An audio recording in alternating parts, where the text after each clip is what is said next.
बच्चों हम पढ़ रहे हैं लॉज ऑफ मोशन। और बच्चों अब हम देखेंगे कि इस चैप्टर के न्यूमेरिकल क्वेश्चंस हम किस तरह से सॉल्व करेंगे।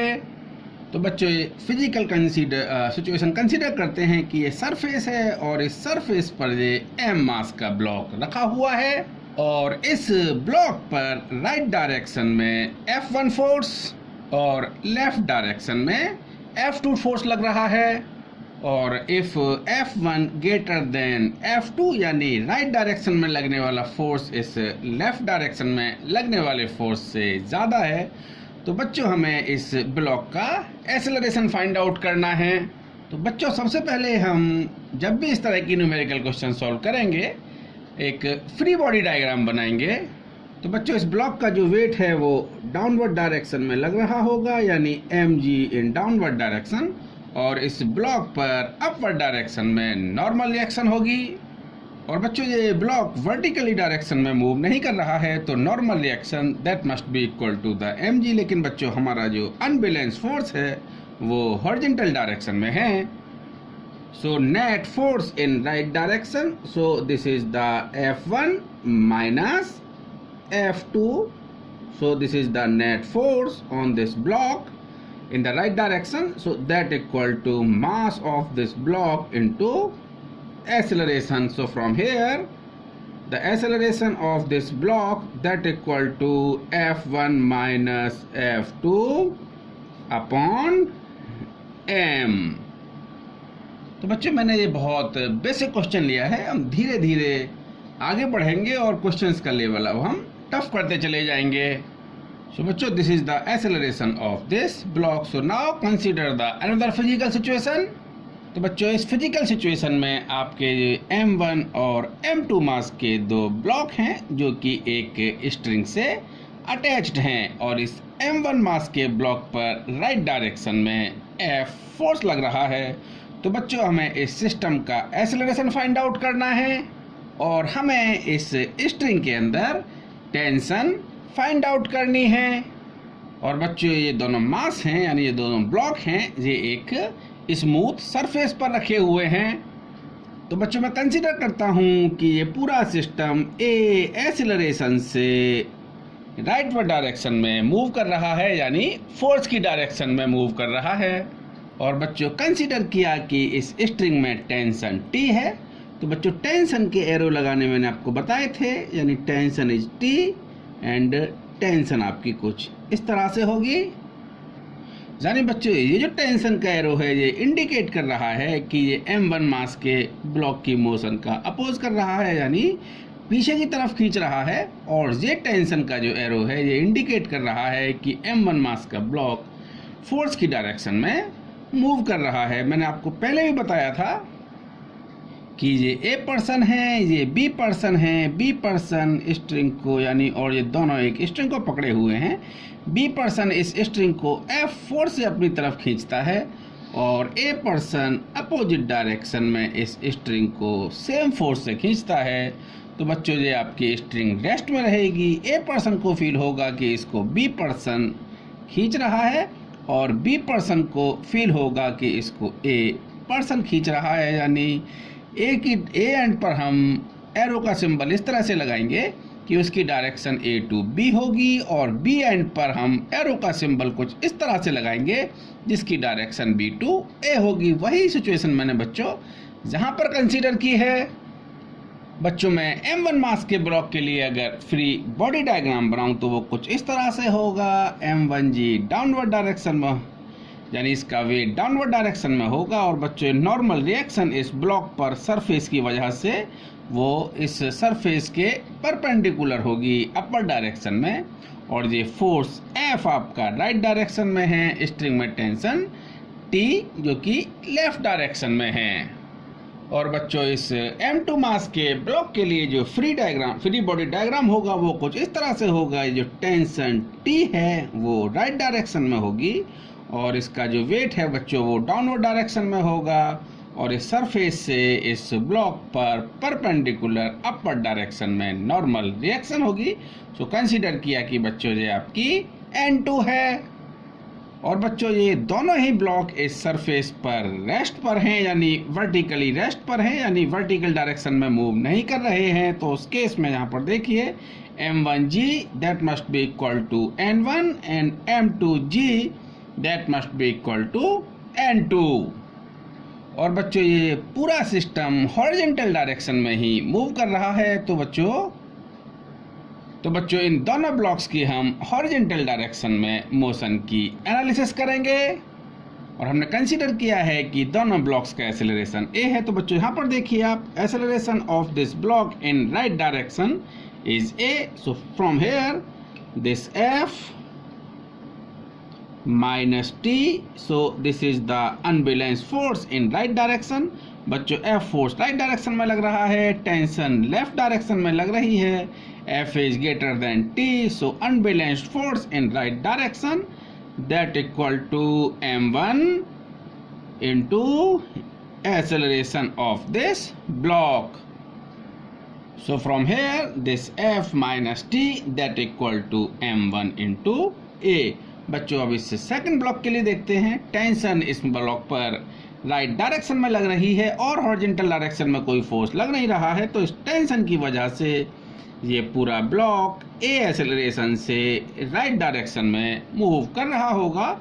सो from here this T equal to m2 into a. So let it be your second equation. बच्चों आपके पास यहाँ पर टू इक्वेशंस हैं जहाँ पर आप टेंशन और एक्सेलरेशन की वैल्यू f, m1 और m2 के टर्म्स में फाइंड आउट कर सकते हैं। So putting the value of t in equation first, so from here this f minus m2a that equal to m1a। So from here this f that equal to m1 plus m2 into a। So from here this acceleration a equal to f upon m1 plus m2। So this is the acceleration of this mass system and the tension in this string। So putting the value of a in equation second, so tension in the string that equal to m2 into a। So a is the f upon m1 plus m2।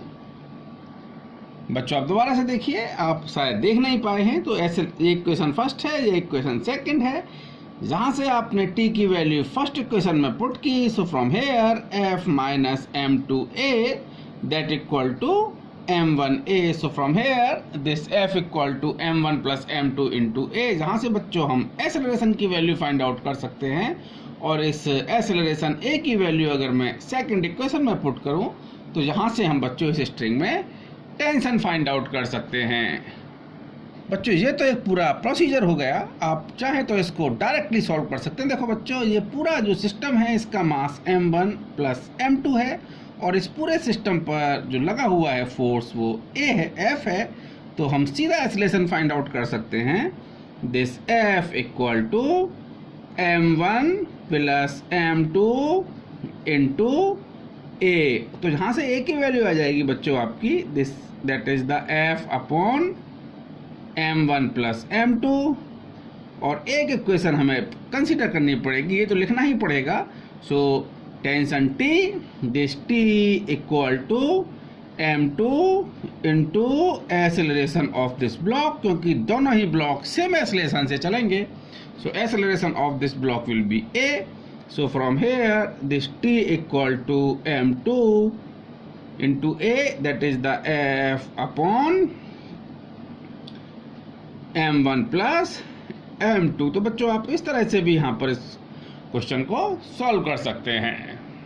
बच्चों मैं एक physical situation और consider करता हूँ कि इस smooth surface पर ये 3 ब्लॉक्स हैं जिसके की मास रेस्पेक्टिवली m1, m2 और m3 हैं और इस m1, m2 ब्लॉक के बीच में एक स्ट्रिंग है जो कि सरफेस के पैरेलल है और एक आपका m2 और m3 मास के ब्लॉक के बीच में भी बच्चों एक स्ट्रिंग है जो कि हॉरिजॉन्टल है।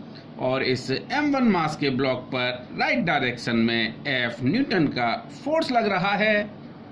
तो बच्चों हमें इन दोनों स्ट्रिंग्स में टेंशन और इस पूरे सिस्टम का एक्सेलरेशन फाइंड आउट करना है।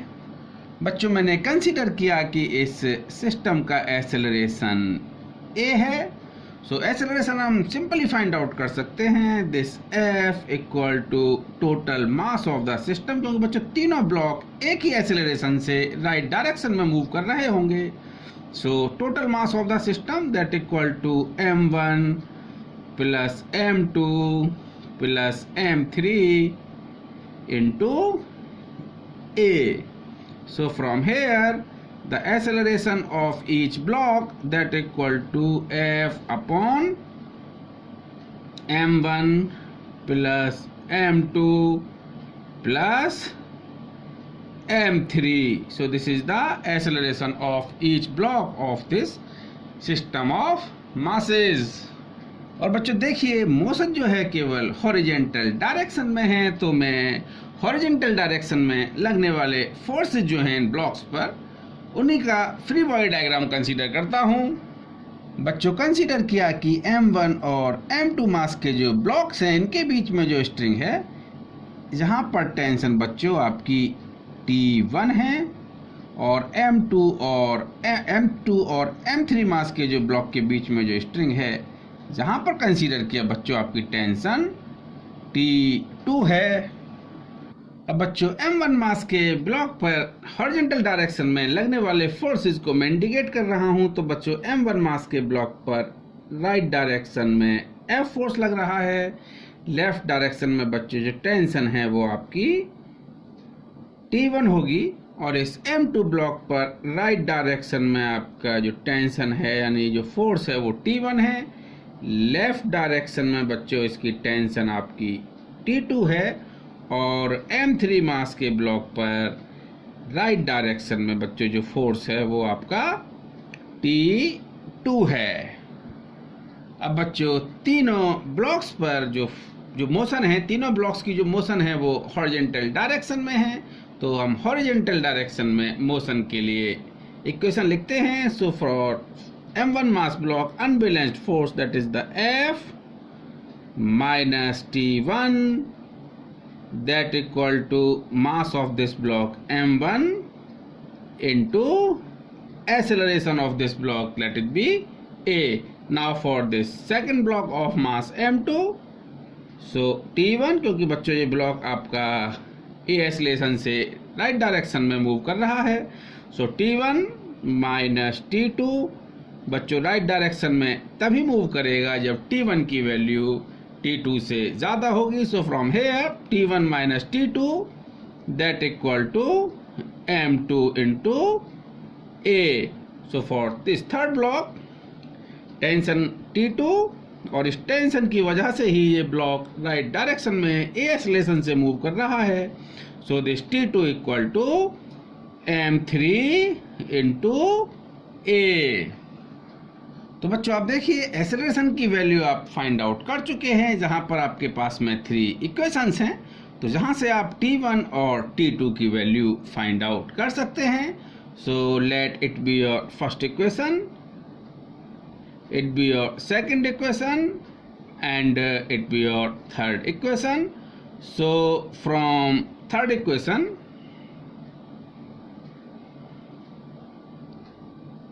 so tension T2 that equal to M3 into A, बच्चों एक्सेलरेशन आपने फाइंड कर ही लिया है। So this is the F upon M1 plus M2 plus M3.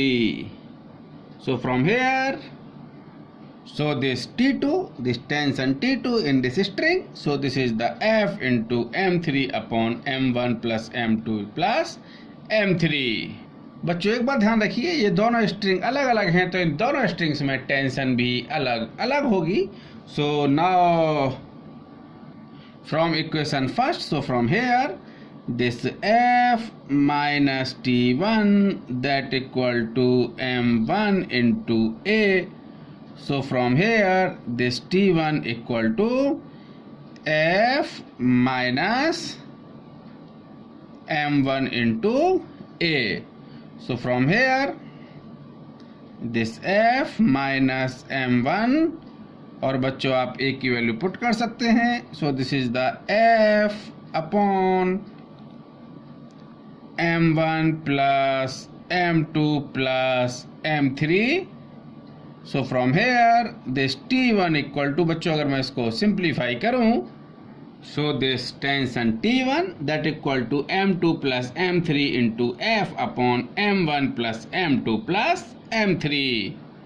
तो बच्चों ये आपकी T1 और T2 इन दोनों स्ट्रिंग्स में टेंशन है, जहां पर m1 m2 m3 ये मासेज हैं, और इस m1 मास पर F फोर्स राइट डायरेक्शन में लग रहा है.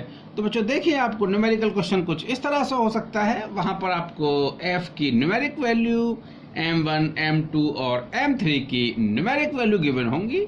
उस केस में आपको एक्सेलरेशन और इन दोनों स्ट्रिंग्स में टेंशन फाइंड आउट करने के लिए पूछा जा सकता है. और बच्चों अब हम फर्दर डिस्कशन के लिए नेक्स्ट लेक्चर पर चलेंगे. और बच्चों मैं ये जो मैंने सिंप्लीफाई किया है, इसको मैं एक शॉर्ट ट्रिक से भी आपको सॉल्व करना सिखाऊंगा. ओके बच्चों.